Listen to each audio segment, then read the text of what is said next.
Hello students, welcome back to Capsule maths.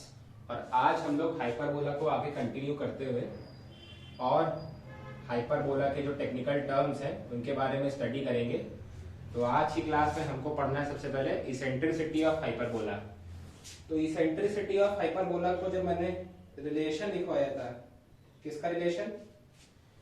Standard equation of hyperbola का। Standard equation of hyperbola बताई थी X square by A square minus Y square by B square equals to 1। तो यहाँ पे मैंने बताया था कि जो बी स्क्वायर है वो ए स्क्वायर इंटू ई स्क्वायर माइनस 1 के इक्वल होता है, और जो ई होता है हमारा ई ही इसकी इसेंट्रिसिटी होती है। तो हमको इसी की वैल्यू फाइंड करनी है, तो हम इसी रिलेशन को कंटिन्यू करते हैं आगे। हमारे पास इक्वेशन है B square equals to A square into E square minus 1। ये बन जाएगा B square by A square is equal to E square minus 1 और B square by A square plus 1 equals to E square. फिर ऐसा कह सकते हैं E is equal to under root में 1 plus B square by A square. ये हमारा eccentricity का फॉर्मूला आ गया है। अब ध्यान से देखने वाली चीज ये है कि 2b हमारी होती है कॉन्जुगेट एक्सिस, है ना, और 2a हमारी क्या होती है? Transverse axis. 2b conjugate axis होती है और 2a ट्रांसवर्स एक्सिस होती है। तो इसेंट्रिसिटी का फॉर्मूला क्या बन रहा है? Eccentricity is equal to under root में 1 प्लस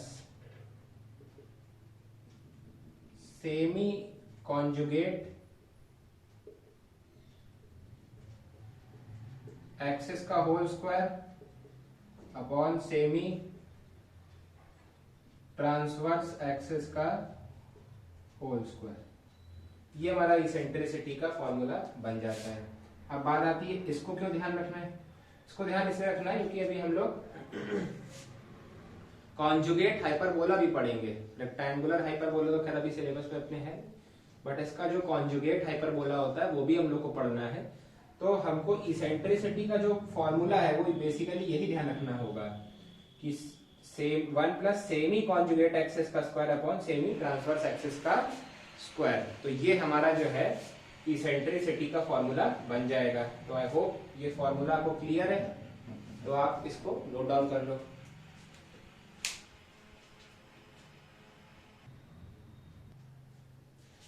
चलिए आगे बढ़ते हैं हम लोग और लेंथ ऑफ लेटस रेक्टम देखते हैं। तो लेटस रेक्टम को तो आपको नॉलेज हो गई। लेटस रेक्टम हमारी क्या होती है? आई होप कि अगर आप ये चैप्टर यहां से स्टडी कर रहे हो तो आपने जो पहले के कोनिक सेक्शन के चैप्टर्स हैं उनका तो आपको ब्रीफ आइडिया होगा ही। तो लेटस रेक्टम बेसिकली वो फोकल कॉर्ड होती है जो फोकस से पास करती है और उसके परपेंडिकुलर होती है। तो अगर मैं हाइपरबोला को देखूं तो ये हमारा हाइपरबोला है, ये इसकी डायरेक्ट्रिसेस है और ये इसके फोकस है एस डैश और एस। तो अगर हम एक ऐसी फोकल कॉर्ड निकालें जो फोकस से पास भी करे और उसके परपेंडिकुलर भी हो तो ये लेटस रेक्टम हो जाएगी।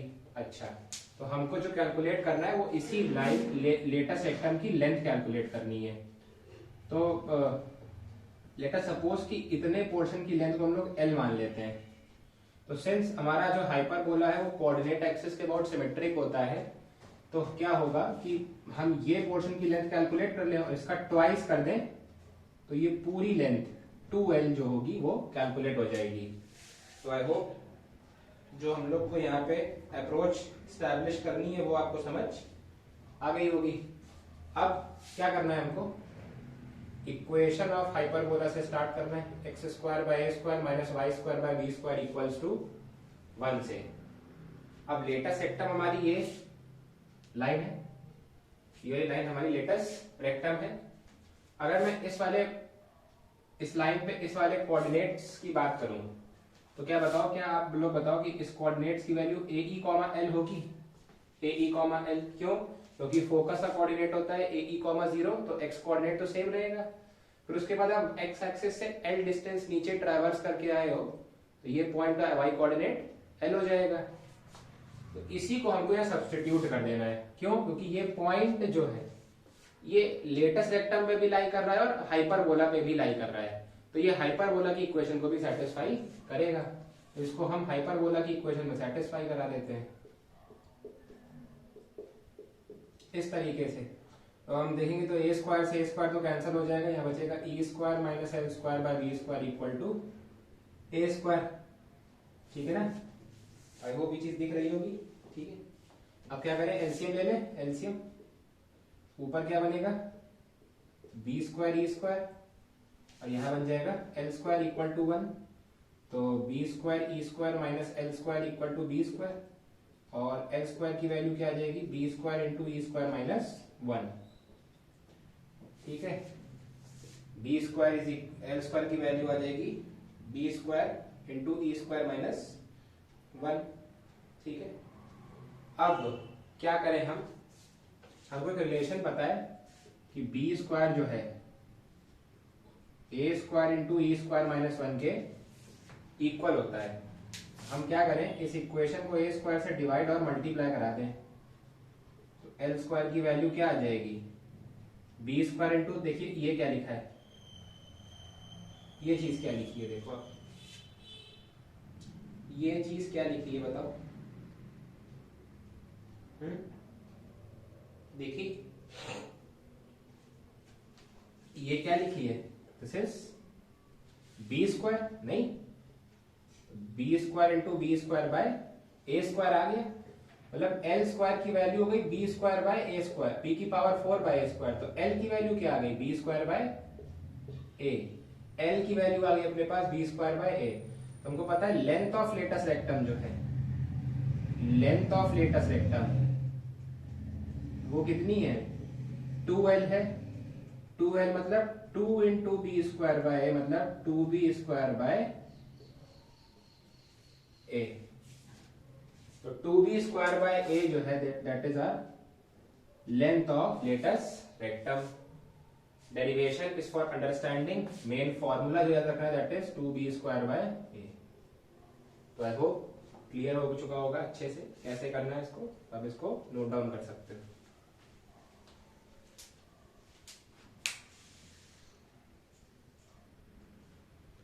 चलिए तो आगे बढ़ते हैं हम लोग।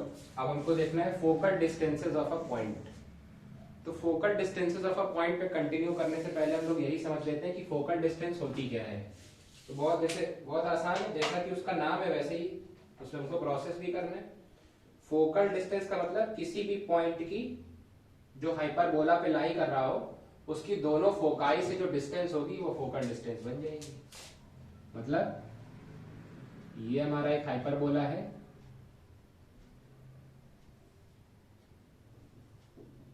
और ये हमारी डायरेक्ट्रिसेस हो गई, और ये कोई एक पॉइंट P ले लिया x, y इस तरीके से। तो इस पॉइंट की जो डिस्टेंस होगी दोनों फोकस से,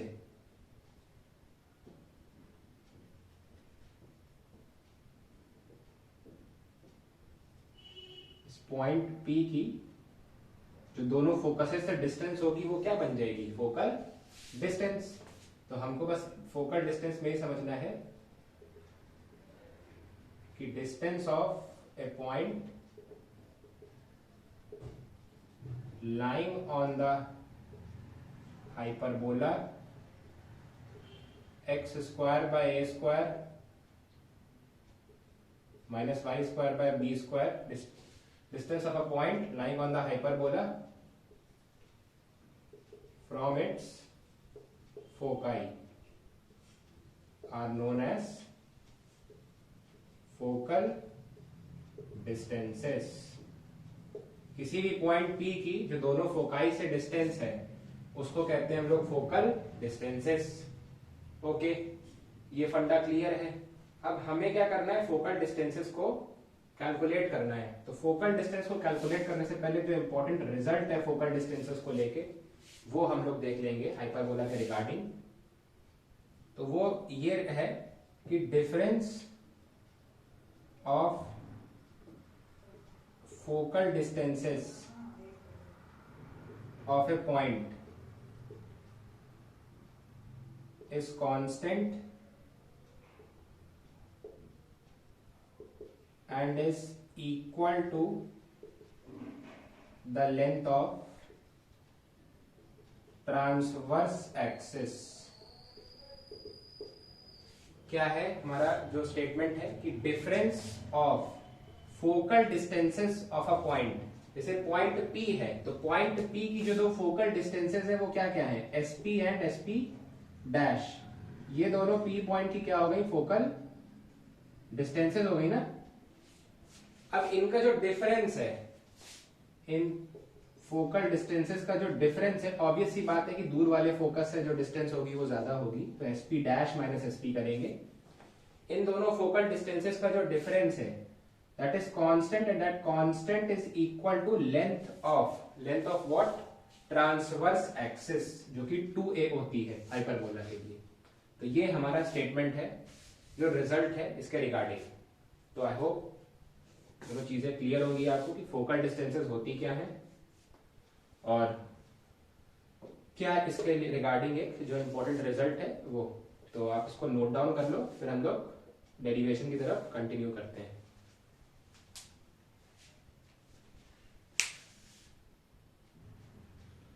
चलिए तो हम लोग फोकल डिस्टेंसेस के रिजल्ट को डिराइव करने की तरफ बढ़ते हैं। ठीक है, कि किस तरीके से ये रिजल्ट ट्रू आता है। रिजल्ट जो हमको डिराइव करना है वो यही है कि difference of focal distances of a point is constant and is equal to transverse axis की लेंथ। तो उसके लिए हमें कुछ चीजें मार्क करनी पड़ेगी। जैसे एक तो इस पॉइंट की डिस्टेंस डायरेक्ट्रिक्स से और यहां से, इसको हम लोग कुछ m नाम दे देते हैं, और इस सेम पॉइंट की डिस्टेंस हम लोग दूसरी डायरेक्ट्रिक्स से भी निकालेंगे। इस सेम लाइन है, इस पॉइंट को नाम m डैश दे देते हैं। इसको नाम m दिया है, इसको m डैश दे दिया है, इसको नाम k, इसको k डैश, और this is our centre, this is our centre. इतने पॉइंट से हमारा काम हो जाएगा। ओके, तो हम लोग बढ़ते हैं। तो according to definition of parabola, अगर पैराबोला के डेफिनेशन से चले तो हमको पता है कि पैराबोला उन सभी पॉइंट्स का लोकस है, सॉरी हाइपरबोला उन सभी पॉइंट्स का लोकस है जिनकी डिस्टेंस एक फिक्स पॉइंट और एक फिक्स लाइन से निकाली जाए, उनका रेशियो किया जाए तो कांस्टेंट इसेंट्रिसिटी के बराबर आता है। तो यहां से एक P पॉइंट लिए तो ये लिख सकते हैं SP by PM equals to E, इस फोकस और इस डायरेक्ट्रिक्स के रिस्पेक्ट में। और दूसरे फोकस और दूसरे डायरेक्ट्रिक्स के रिस्पेक्ट में क्या लिख सकते हैं, दूसरे फोकस इसकी डिस्टेंस है S डैश P और दूसरी डायरेक्ट्रिक्स इसकी डिस्टेंस है PM डैश। तो लिख सकते हैं S dash P upon PM dash is equal to E। वो भी E होगा क्योंकि सेटिस्फाई कर रहा है हाइपरबोला की डेफिनेशन। एक रिजल्ट आ जाएगा SP equals to E PM और एक रिजल्ट आ जाएगा S dash P is equal to E PM dash. SP is equal to EPM और S dash P is equal to EPM dash। ये दो रिजल्ट हमारे पास आ चुके हैं। अब थोड़ा सा मैनिपुलेशन का काम है, बाकी कुछ भी नहीं है। अगर आप ध्यान से देखो तो PM और N के डिस्टेंस बराबर है, ये PM और N के डिस्टेंस बराबर है। तो इस इक्वेशन को मैं मैनिपुलेट करके लिख सकता हूँ SP is equal to ENK और NK को मैं लिख सकता हूँ CN minus CK, CN minus CK, CN minus CK। Okay okay, तो ये हमारा काम हो गया। अब ध्यान से देखो आप, तो P पॉइंट का जो x कोऑर्डिनेट है वो x है और P के जस्ट बिलो लाई कर रहा है N, तो N का भी x कोऑर्डिनेट क्या हो जाएगा, x ही रहेगा। y भले ही चेंज हो जाएगा, y तो 0 हो जाएगा क्योंकि x एक्सिस पे लाई कर रहा है। N के कोऑर्डिनेट्स तो x, 0 हो जाएंगे ना, ठीक है ना। तो अगर आप CN डिस्टेंस को देखो ध्यान से, CN डिस्टेंस, तो CN डिस्टेंस इज x क्योंकि सेंटर ओरिजिन है, ओरिजिन से N तक की डिस्टेंस क्या हो जाएगी x। C के डिस्टेंस डायरेक्ट्रिक्स तक की डिस्टेंस, डायरेक्ट्रिक्स की इक्वेशन पता ही है, x equals to a by e, x equal to a by e है, प्लस C से k तक की डिस्टेंस कितनी है, a बाय e। तो ये चीज बन के आ जाएगी रिजल्ट में। ओके, क्लियर है ये। SP is equal to E into x minus a by E। Okay, तो ये चीज क्लियर। अब आते दूसरे रिजल्ट पे, इसको देखते हैं। S डैश P में जो EPM डैश है, PM डैश लेंथ, इसको क्या NK डैश भी लिख सकता हूँ। PM डैश लेंथ को NK डैश लेंथ बिल्कुल लिख सकते हैं, NK डैश। और एन के डैश को हम लोग कैसे लिख सकते हैं बताओ बताओ? एन के डैश को लिख सकते हैं सी एन प्लस सी के डैश, नहीं, एन के डैश को लिख सकते हैं सी एन प्लस सी के डैश, इसको लिख सकते हैं सी एन प्लस सी के डैश। ओके ओके ठीक है। तो सी एन की लेंथ कितनी है? उतनी एक्स है, और सी के डैश की लेंथ माइनस ए बाई ई हो जाएगा, minus A by, distance add कर रहे हैं तो प्लस ए बाई ई रखेंगे, माइनस ए बाई ई रखेंगे, हम डिस्टेंस कैलकुलेट कर रहे हैं। सी से यहां तक की डिस्टेंस जो है ना, दिस इज ऑल्सो सब कोऑर्डिनेट जो है ना वो x is equal to minus A by E होता है इक्वेशन, बट डिस्टेंस मेजर कर रहे हैं तो वो पॉजिटिव ही रखेंगे। अब हमको क्या दिखाना था? ये रिलेशन, हम लोग S dash P minus S P की वैल्यू निकाल के देख लेते हैं। तो बनेगा ई एक्स प्लस ए माइनस ई एक्स माइनस ए, ये चीज बन रही है ई एक्स प्लस ए माइनस ई एक्स प्लस ए, कितना आ गया आंसर? 2a। प्रूव्ड कि फोकल डिस्टेंसेस का जो डिस्टेंस होता है, फोकल डिस्टेंसेस जो होती हैं किसी भी पॉइंट की, उनका डिफरेंस हमेशा किसके इक्वल आता है? 2a, and which is equal to length of, which is equal to length of transverse axis. This is our main result, जिसको हमको ध्यान रखना है। तो आप इसको समझ आ गया होगा, तो आप इसको नोट डाउन कर सकते हो।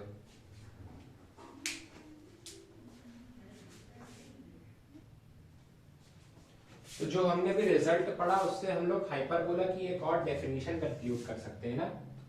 जो हमने भी रिजल्ट पढ़ा कि जो फोकल डिस्टेंसेस होती हैं किसी भी पॉइंट की, उसका डिफरेंस जो है वो कांस्टेंट होता है 2a के equal.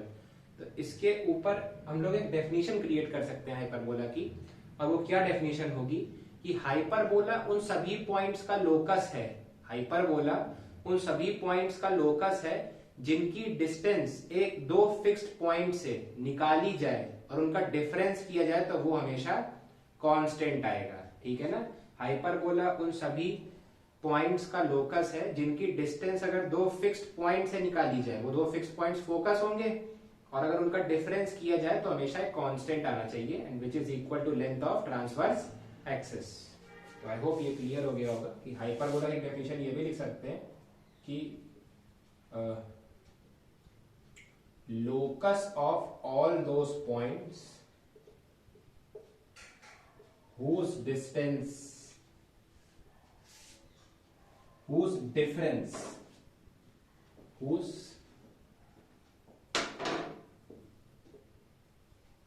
difference of distances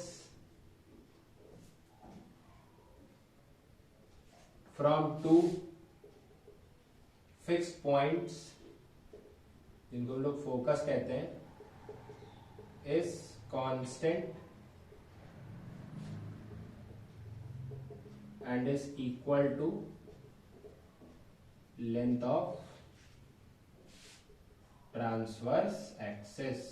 although ये स्टेटमेंट इंक्लूड करने की जरूरत नहीं है डेफिनेशन में, क्योंकि जब आप डेफिनेशन पढ़ रहे होंगे तो उसको जनरलाइज करना होता है, बट स्टिल मैंने लिख दिया।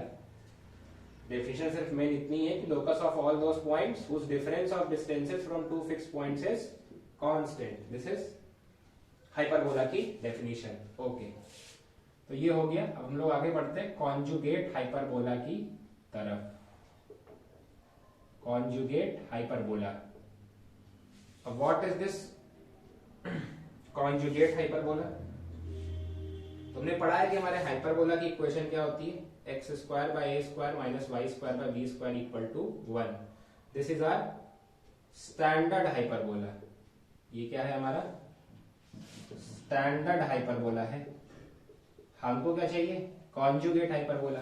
तो उसके लिए हमको क्या करना है? बस जो साइन है वो चेंज कर देने हैं, एक्स के कोफिशिएंट को नेगेटिव कर देना और वाई के कोफिशिएंट को पॉजिटिव कर देना है। अब जो ये इक्वेशन आ गई, दिस इज कॉन्जुगेट हाइपरबोला। अब कुछ लोग इसको ऐसे भी लिखते हैं कि आप क्या करो, बेसिकली ये इक्वेशन है कॉन्जुगेट की। अब अगर आप यहां से नेगेटिव साइन कॉमन ले लो तो ये पॉजिटिव हो जाएगा, ये नेगेटिव हो जाएगा, और उसको उधर भेज दो। या आप ऐसा भी कर सकते हो ना कि multiplying both side by minus sign, negative sign. तो कॉन्जुगेट हाइपरबोला की एक ये भी बन सकती है x square by A square minus Y square by B square equals to -1। ये और ये दोनों सेम चीज है, ठीक है, ये दोनों सेम चीजें हैं and both are equations of the conjugate hyperbola. Okay, तो हाइपर कॉन्जुगेट उन्होंने समझ गए हम लोग, एक्स स्क्वायर और वाई स्क्वायर के जो कोफिशिएंट्स हैं उनके साइन इंटरचेंज करने हैं, कॉन्जुगेट हाइपरबोला बन जाएगा। बट क्या साइन इंटरचेंज करने से सिर्फ काम बन जाएगा? नहीं, साइन इंटरचेंज करने से काम नहीं बनेगा। पैराबोला ही एक्चुअली इंटरचेंज हो चुका है। पहले हम लोग पैराबोला देख रहे थे अलोंग द एक्स एक्सिस, इस बार जो हमारा कॉन्जुगेट हाइपरबोला बनेगा that is along the y axis. कुछ इस तरीके से है हमारा कॉन्जुगेट हाइपरबोला, और ये इसकी एक्सिस हो जाएंगी, सॉरी डायरेक्ट्रिसेस, ठीक है। किस तरीके से चीजों को देखा जाए ये थोड़ा सा हम लोग यहाँ चर्चा कर लेते हैं कॉन्जुगेट हाइपरबोला पे, ठीक है। सबसे पहला तो जैसे इस वाले के लिए रिलेशन जो होल्ड करता था वो था b square equal to A square into E square minus 1। अगर हम लोग कॉन्जुगेट हाइपरबोला की बात कर रहे हैं तो हम लोग बी और ए की वैल्यू को इंटरचेंज करना है हर जगह, बस नए रिलेशंस आ जाएंगे। बी और ए की वैल्यूज को इंटरचेंज करना है हर जगह, नए रिलेशंस आ जाएंगे। तो अगर इसके लिए बात करेंगे कॉन्जुगेट हाइपरबोला तो रिलेशन क्या बनेगा, A square equal to B square into E square minus 1, ठीक है ना। जो मैंने बताया था वही करना है, ए और बी की वैल्यूज को इंटरचेंज कर देना है। तो इसकी सेंट्रिसिटी क्या निकल के आएगी, e is equal to under root में 1 plus a square by B square, ये आएगी। अगर आप ध्यान करो तो मैंने कहा था कि ऊपर रहता है सेमी कॉन्जुगेट एक्सिस और नीचे रहता है सेमी ट्रांसवर्स एक्सिस। मतलब इस बार ट्रांसवर्स एक्सिस कॉन्जुगेट एक्सिस कौन सी हो जाएगी, ये वाली, और ट्रांसवर्स एक्सिस ये वाली हो जाएगी। तो इस बार ट्रांसवर्स एक्सिस की लेंथ कितनी बनेगी, 2b, पता है ना। तो मेन एक्सिस जो होती है दैट इज ट्रांसवर्स एक्सिस, जो हाइपरबोला को इंटरसेक्ट करके जाती थी। कोऑर्डिनेट्स नहीं चेंज करने हैं, कोऑर्डिनेट्स जैसे पहले लेते थे वही लेते थे भाई। ये हमको पता था कि ये वाली जो लेंथ, एक मिनट में बता दूं, पहले जो लोग देखते थे वो ये था कि ये लेंथ 2b होती थी और ये लेंथ 2a होती थी। अगर मैं ऐसे ड्रॉ करूं तो ये लेंथ 2a होती थी, तो ये अब भी a रहेगी, ये अब भी 2b ही रहेगी। बट क्या होगा, एक्सेस चेंज हो जाएंगी। ट्रांसवर्स एक्सेस की जो लेंथ है इस बार वो 2b बन जाएगी, और कॉन्जुगेट एक्सेस की जो लेंथ है इस बार वो 2a बन जाएगी। ये डिफरेंस क्रिएट हो जाएगा। बाकी बात कर सकते हैं लेंथ ऑफ लेटस रेक्टम की।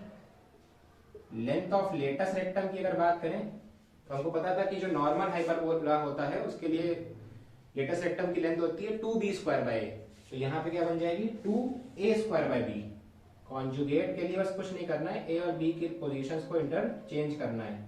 Length of latus rectum conjugate hyperbola के लिए बन जाएगी 2a स्क्वायर बाय बी। अब थोड़ा कोऑर्डिनेट्स पे चर्चा कर लेते हैं।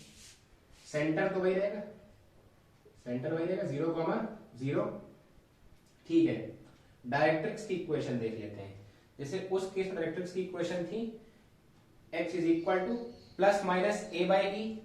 अब यहां क्या बन जाएगा, अब यहां पे क्या करना है, कॉन्जुगेट में ध्यान रखना है, कॉन्जुगेट के लिए हमको क्या करना है, x को y से रिप्लेस कर देना है हर जगह, और b को a से, क्या ऐसा कह सकते हैं, a को b से रिप्लेस कर देना है, a को हर जगह b से रिप्लेस कर देना। ये दो काम करते ही हमको सारे फॉर्मूले मिल जाएंगे रिगार्डिंग कॉन्जुगेट हाइपरबोला। किस तरीके से, ये वाला पॉइंट है, ये दो डायरेक्ट्रिसेस है ना इसकी, ये और ये।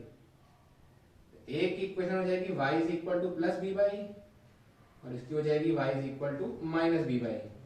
इंटरचेंज करके फोकस की बात कर लेते हैं। दो फोकाई होंगे, वहां थे foci a x is equal to plus minus A E comma 0। यहां क्या बन जाएगा, ऊपर वाला क्या बन जाएगा, बी ई कॉमा 0, ए को बी से इंटरचेंज किया, बी ई कॉमा 0, और नीचे वाला बन जाएगा माइनस, ओ नहीं, 0 कॉमा बी ई है ना, वाई कोऑर्डिनेट तुम लोग बाद में लिखते हैं, 0 कॉमा बी ई है ना, और यहां बन जाएगा 0 कॉमा माइनस बी ई। दिख गया होगा, वाई कोऑर्डिनेट, वाई जो कोऑर्डिनेट होता है बेटा वो बाद में लिखते हैं, एक्स कोऑर्डिनेट पहले लिखते हैं। तो इसीलिए 0 कॉमा माइनस बी ई और 0 कॉमा बी ई बन जाएगा। फिर वर्टेक्स की बात कर लेते हैं। ये रही वर्टेक्स, वहां वर्टेक्स होती थी a comma 0 minus a comma 0, तो यहाँ क्या बन जाएगी b कॉमा 0 और sorry 0 comma b, same mistake कर रहा हूं बार बार, 0 कॉमा माइनस b। ये हो गए vertex, foci, directrices complete. Transverse axis की लेंथ ये वाली 2b, कॉन्जुगेट एक्सिस की length 2a, length of latus rectum, eccentricity, सब कुछ हो गया है। अब लिखा नहीं है, आप इसको नोट डाउन कर लो, फिर मैं एक बार दोनों की एक समराइज शीट बना देता हूं, नॉर्मल हाइपरबोला के लिए भी और उसके कॉन्जुगेट हाइपरबोला के लिए। फिलहाल क्लियर हो चुका होगा, एक बार फटाक से बता दो फिर से। सेंटर 0,0, फोकाई के कोऑर्डिनेट्स हो, डायरेक्ट्रिक्स की इक्वेशन हो, या फिर वर्टेक्स के कोऑर्डिनेट्स हो, सब एग्जैक्टली वैसे ही वर्क कर रहे हैं जैसे नॉर्मल हाइपरबोला के लिए कर रहे थे। स्टैंडर्ड हाइपरबोला के लिए करना क्या है, कॉन्जुगेट बनाने के लिए x को y से रिप्लेस कर दे, a को b से रिप्लेस कर दे, मतलब जहां जहां वहां x आ रहा था वहां यहाँ y लग जाएगा, और जहां जहां वहां a आ रहा था यहाँ वहां b लग जाएगा, काम खत्म। तो आई होप क्लियर है, इसको नोट डाउन कर लीजिए।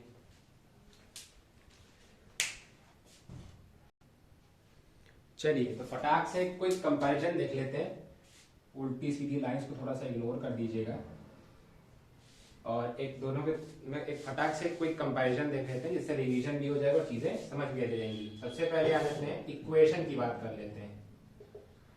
तो स्टैंडर्ड हाइपरबोला की इक्वेशन होती है x square by A square minus Y square by B square equal to 1, और कॉन्जुगेट की क्या होती है minus x square by A square plus y square by B square equal to 1, या फिर x square by A square minus Y square by B square equal to -1। ठीक है, दोनों एक ही चीज लिखी है, कोई उसमें दिक्कत की बात नहीं। फिर बात कर लेते हैं कोऑर्डिनेट्स ऑफ सेंटर की। कोऑर्डिनेट्स ऑफ सेंटर, दोनों के सेंटर के कोऑर्डिनेट्स तो 0,0 ही होते हैं। कोऑर्डिनेट्स ऑफ सेंटर के बाद हम लोग बात कर लेते हैं कोऑर्डिनेट्स ऑफ वर्टिसेस की। तो इसकी वर्टिसेस होती हैं a,0 माइनस a,0, इसकी वर्टिसेस होंगी 0,b और 0,-b। बिल्कुल वही चीज कर रहे हैं, x को y से रिप्लेस कर दिया और a को b से रिप्लेस कर दिया, और कुछ नहीं कर रहे हैं। फिर आ जाते हैं कोऑर्डिनेट्स ऑफ फोकाई पे। कोऑर्डिनेट्स ऑफ फोकाई, तो फोकाई के कोऑर्डिनेट्स हमारे क्या बनेंगे ae,0 माइनस ae,0, और इसके कोऑर्डिनेट्स क्या बन जाएंगे 0,be 0,-be। उसके बाद हम लोग आगे बढ़ते हैं लेंथ ऑफ ट्रांसवर्स एक्सिस पे। ट्रांसवर्स एक्सिस की लेंथ क्या बनेगी इसमें 2a, यहाँ पे 2b। फिर हम लोग देख लेते हैं लेंथ ऑफ कॉन्जुगेट एक्सिस, तो इसमें कॉन्जुगेट एक्सिस की 2b और इसके कॉन्जुगेट एक्सिस की 2a। उसके बाद इक्वेशन ऑफ डायरेक्ट्रिसेस देख लेते हैं। इक्वेशन ऑफ डायरेक्ट्रिसेस, तो डायरेक्ट्रिक्स की इक्वेशन यहाँ बनेगी x equal to plus minus a by e, और यहाँ बनेगी y is equal to plus minus b by e। Equation of directrices के बाद चलते हैं इसेंट्रिसिटी पे। इसेंट्रिसिटी इसकी क्या बनेगी e is equal to under root में 1 plus B square by A square, और इसके लिए e is equal to under root में 1 plus a square by B square. ठीक है, फिर आते हैं length of latus rectum. Length of latus rectum, इसके लिए क्या बनेगी 2b स्क्वायर बाय ए, और इसके लिए 2a स्क्वायर बाय बी। उसके बाद इक्वेशन देख लेते हैं दोनों एक्सिस की। Equation of transverse axis and conjugate axis. तुमको पता है कि स्टैंडर्ड के लिए जो ट्रांसवर्स एक्सिस होती है वो एक्स एक्सिस होती है, तो एक्स एक्सिस की इक्वेशन क्या बन जाएगी y इक्वल्स टू 0, और कॉन्जुगेट एक्सिस होती है y एक्सिस, मतलब इसकी इक्वेशन बन जाएगी x इक्वल टू 0। वहीं पे अगर कॉन्जुगेट हाइपरबोला के लिए बात करें तो इसकी ट्रांसवर्स एक्सिस होती है y एक्सिस, मतलब उसकी इक्वेशन हो जाएगी x इक्वल टू 0, और जो कॉन्जुगेट एक्सिस है वो बन जाएगी x एक्सिस, और उसकी इक्वेशन बन जाएगी y इक्वल्स टू 0। तो आई होप सारी चीजें एकदम क्रिस्टल क्लियर हो चुकी होंगी अब, और सारे कॉन्सेप्ट्स हाइपरबोला के रिगार्डिंग क्लियर हो चुके होंगे। अगर क्लियर है तो आप इसको नोट डाउन कर लें।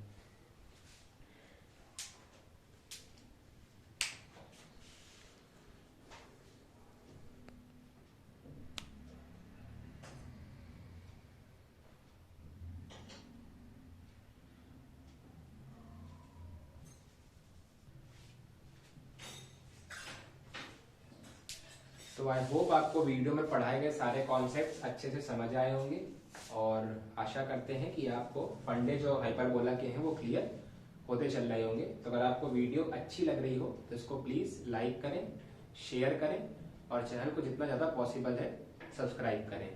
हमारा हाइपरबोला के जो सारे कॉन्सेप्ट्स हैं वो कंप्लीट हो चुके हैं। अब नेक्स्ट लेक्चर में हम लोग इसकी प्रॉब्लम प्रैक्टिस से स्टार्ट करेंगे। Thank you.